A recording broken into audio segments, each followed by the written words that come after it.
buenas tardes a todos y bienvenidos a la librería. Mi nombre es Pedro García Gallego. Tengo el placer de recibiros y agradeceros que estéis aquí apoyando un evento literario como el de hoy.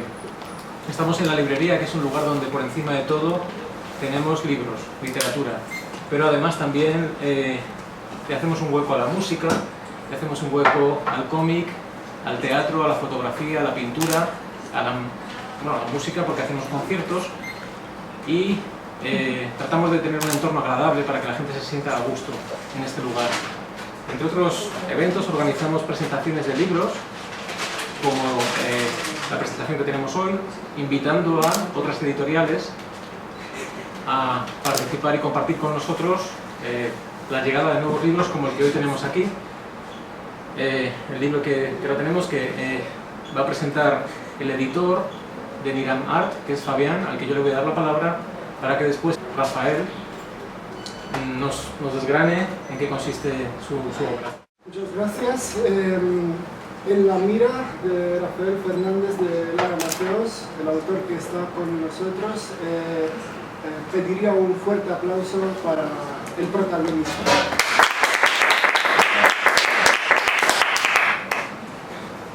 En la mira es una desasosegante novela que trata sobre el tan duro asunto de los secuestros a través de la narración de uno en concreto.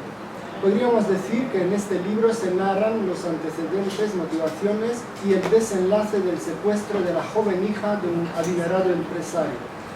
A la manera del nuevo periodismo norteamericano, Rafael de Lara Mateos hace uso de la técnica del reportaje novelado para trasladarnos una ficción que está muy presente en la realidad y que podría ser, por supuesto, real. Oscila, por tanto, la obra entre la ficción y la no ficción.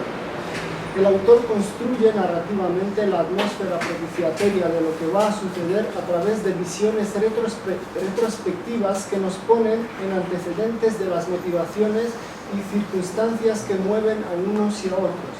Se nos presentan los dos puntos de vista que confluyen en el truculento argumento. Hace abundante uso del diálogo, medio a través del cual los propios personajes van adquiriendo forma ante los ojos del lector. Otros autores mexicanos como Alma Guillermo u Octavio Paz ya desarrollaron esta técnica del reportaje novelado o, si se prefiere, de la novela reportería.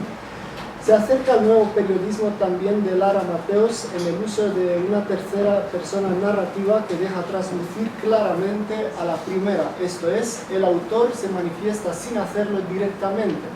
Su sensibilidad queda, en cierta manera, al descubierto. No hay, por tanto, distanciamiento entre el autor y la trama, se percibe su sentir. Pero algo que caracteriza a En la mira es el lenguaje, que podríamos decir que es un personaje más, ya que interviene brillando con luz propia. Y es que el estilo narrativo de Rafael de Lara Mateos es muy recargado, muy barroco, lo que crea una tensión lingüística que se entremezcla con la tensión que emana del propio argumento. Se diría que ha leído con fruición a Góngora o a otros.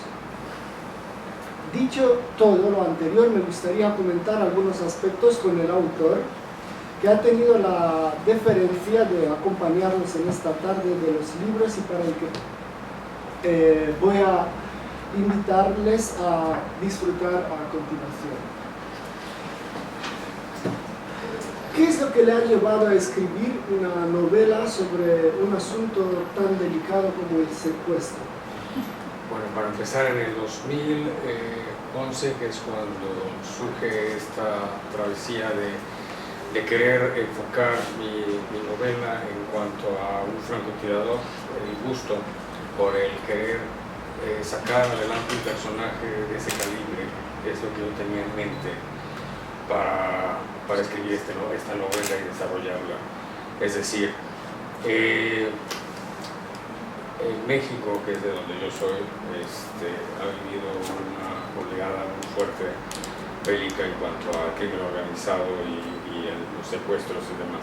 Entonces, en ese año de 2011, estábamos en el sexenio presidente de aquel entonces, Felipe Calderón Hinojosa, que se levantó en armas contra el crimen organizado, y es por ese conducto en el que yo capté la información de lo que yo requería para hacerme de las herramientas de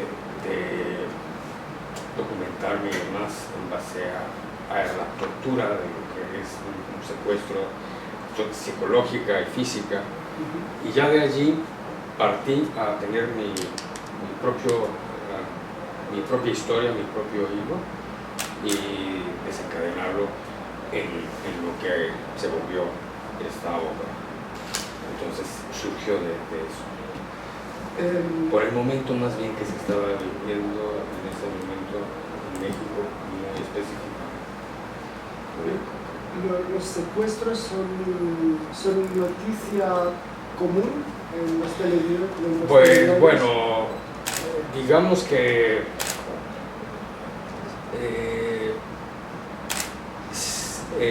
bueno, enfáticamente más que nada en el apogeo que surgió de atacar a estas organizaciones criminales, es cuando más surgió el revuelo de toda esta circunstancia que se desencadena cuando hay estos asuntos de negociaciones o ciertas organizaciones bélicas también, de que luchas de poderes y todo este asunto.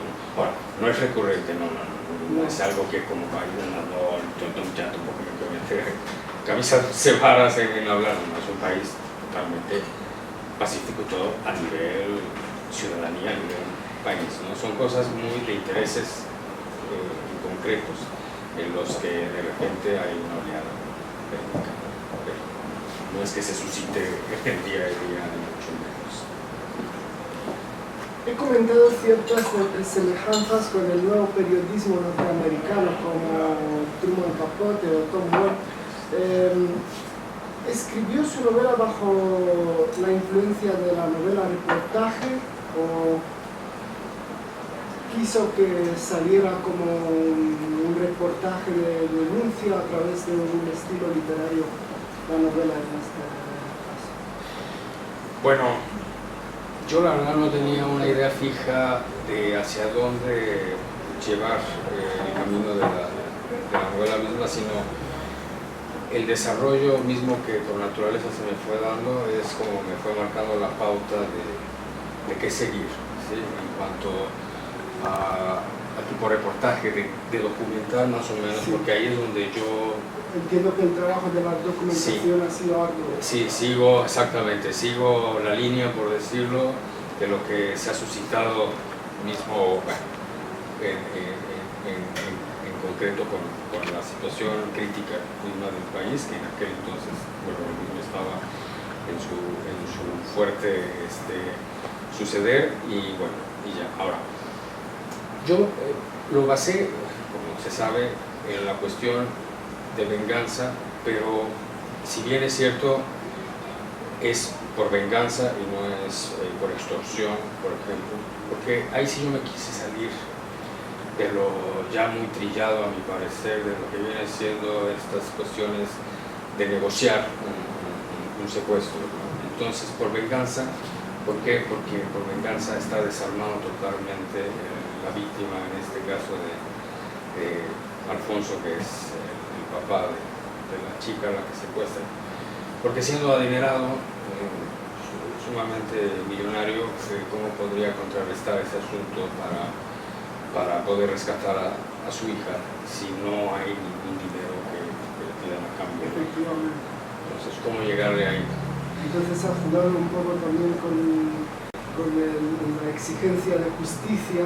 Ya, y que mismo ahí sí, como país, a día de hoy, se está fracturando este asunto a nivel país sistemático, porque está tan coludidas ciertas entidades,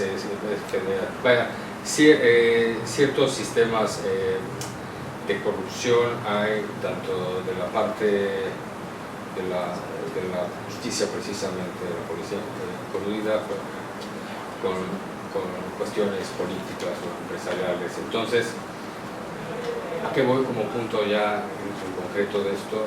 Que el empresario, que es el directo dolido y además impactado, ¿sí?, es que no cree en la ley de su país, ¿no? Y es a que recurre precisamente. Entonces, podríamos decir que los personajes sí tienen su equivalencia en la realidad. Sí, efectivamente, en cierto margen, ¿verdad? En ciertos casos muy específicos. Bueno, no puedo generalizar, y más en estos casos delicados, ¿no? De decir que todo está corrompido, que todo está... no, por supuesto que no. Hay como todo en la vida y en todas partes del mundo su lado oscuro y su lado bueno, pero sí hay inmerso mucho esto de la impunidad y de la corrupción, en la que no se sabe a ciencia cierta a quién recurrir, ya para casos muy delicados de estos en los que podría estar también involucrado, no sé, cierto sector de la policía, no sé hasta qué grado, hasta qué niveles, ¿sí? Bueno. Entonces, también, ¿quién no quisiera ser un Alfonso que tuviera un amigo francotirador, ¿verdad? Para poder recurrir para su as bajo la manga para poder rescatar a su hija? Comunes como nosotros, ¿verdad? Pues nos vemos en una realidad totalmente diferente en la que no sabríamos a lo mejor cómo reaccionar, ¿no? Pero aquí le di ese toque, ¿no?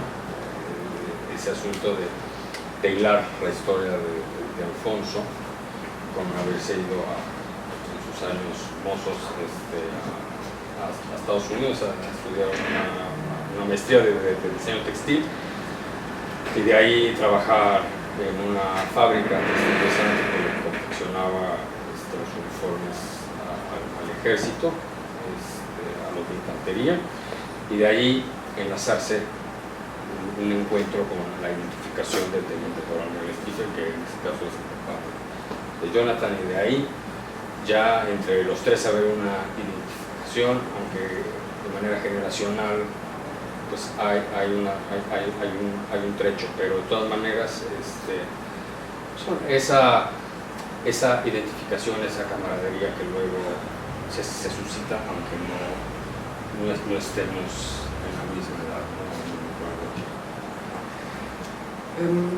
Quería preguntarle también si va a seguir por el hilo de la denuncia, digamos, en esta labor social que usted desempeña al traer a la atención del público algo tan que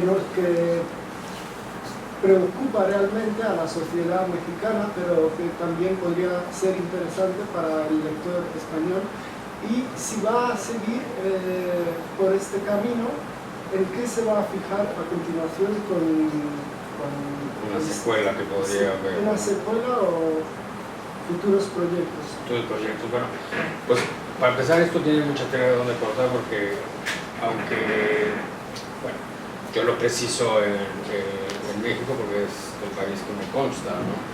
Pero es decir, es global, ¿no? Es algo mundial que sucede, más ahora hoy en día tan bélico que está, a veces en circunstancias muy delicadas, la cuestión esta del crimen organizado y demás. Yo he estado como proyecto posiblemente seguirle al personaje Jonathan una historia más, seguir con él. Estoy tratando de escribir una nueva novela sobre la trata de blancas, ¿sí? Y bueno, pues no está totalmente aterrizado, pero sí pienso sacar el provecho que tiene bastante de donde emerger a lo mejor otro nuevo proyecto igual de esta línea, ¿no? Sí, ¿Qué le diría pediría a un lector que se dispone a abrir su libro antes de ponerse con la primera página. ¿Qué advertencia le haría o qué comentario? ¿Con qué, digamos, se enfrentaría? Sí. Porque por sí ya es calibre pesado la portada, ¿no? Ya dice mucho de lo espeso que tiene.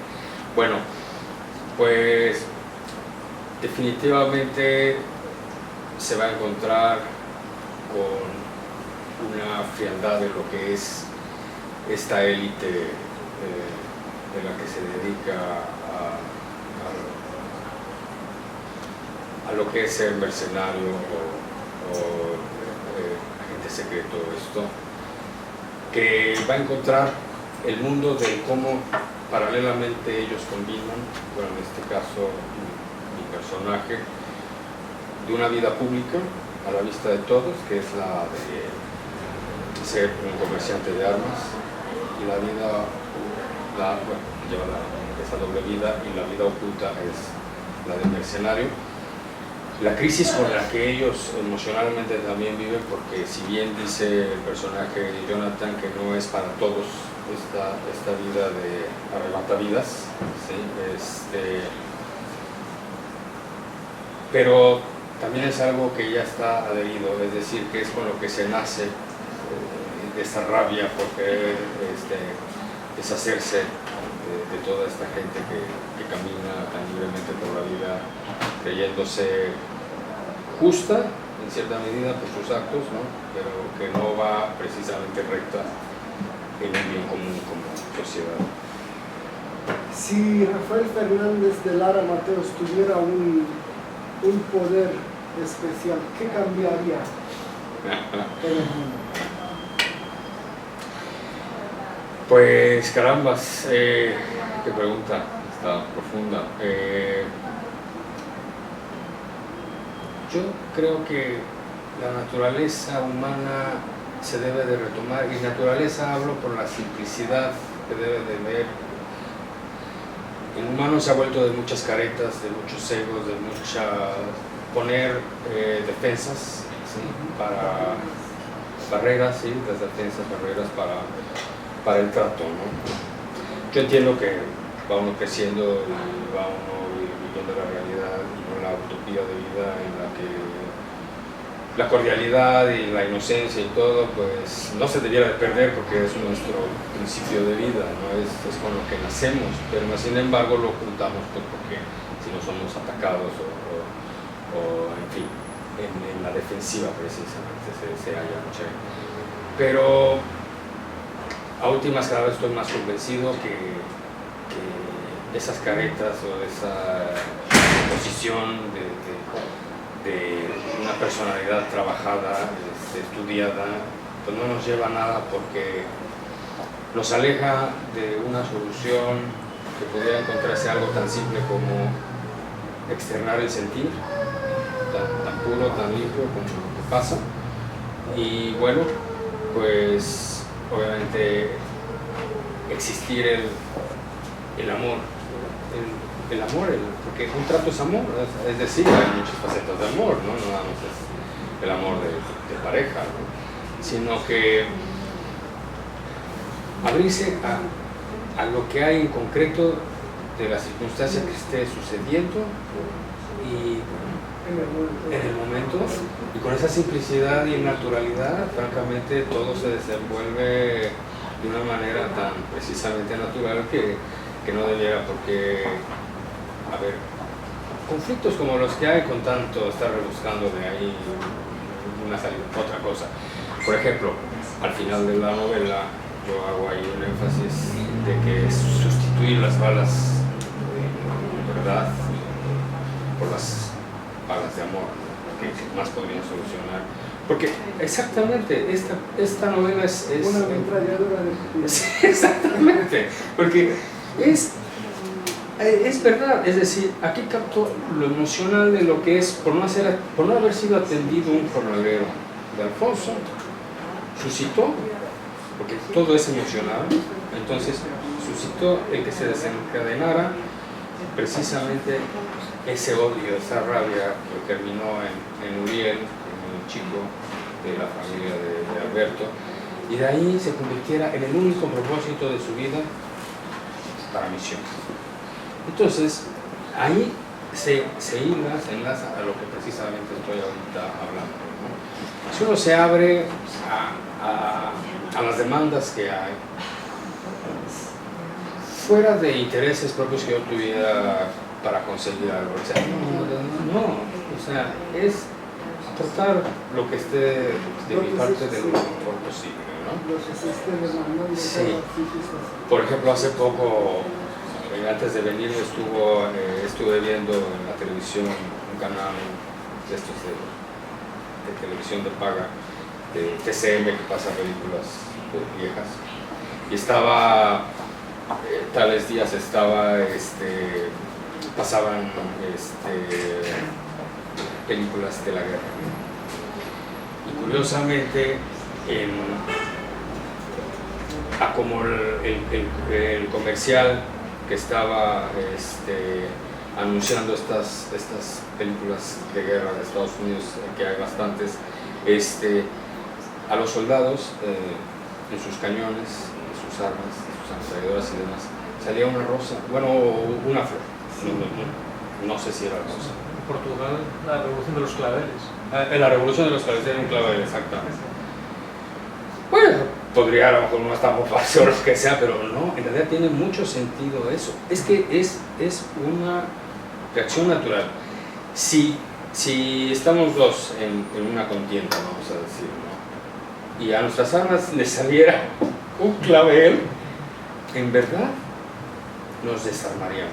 Es decir, en ese momento pasa algo mágico en el que verdaderamente contemplamos en reflexión el por qué estamos cara a cara aquí.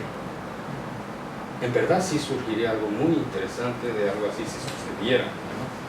Porque vamos, ahí ya entraríamos ahorita en otro tema tan complejo y tan profundo de esos intereses, del por qué vamos a una guerra, a guerrear qué, o sea, si están invadiendo mi territorio, mi país, o sea, ahí sí estoy defendiendo mi lugar, pero vamos al extranjero a matar a Juan de las Pitas, un extraño total. Bueno, ya me estoy volviendo mucho. Rafael Fernández de Lara Mateos, le doy una vez más la bienvenida a Madrid y unas últimas palabras para los lectores españoles. Darles también las gracias a ustedes por haber venido el día del libro a la presentación, y nos despedimos con unas últimas palabras del autor que está con nosotros, Rafael Fernández de Lara Mateos. Bueno, pues rápidamente,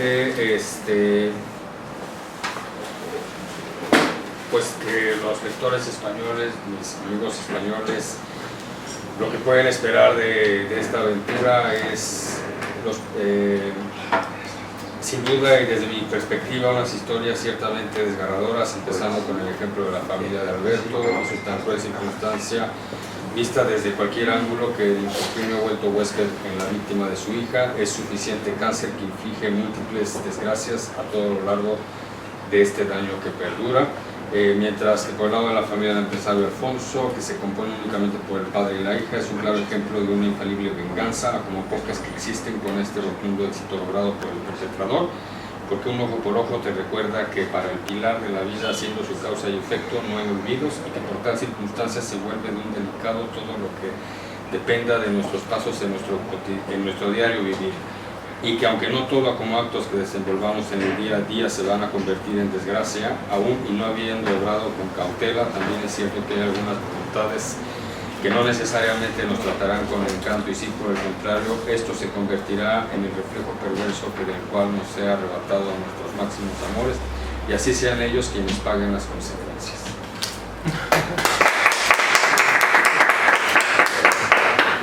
Gracias una vez más a la librería y gracias a ustedes. Un placer. Hasta la próxima.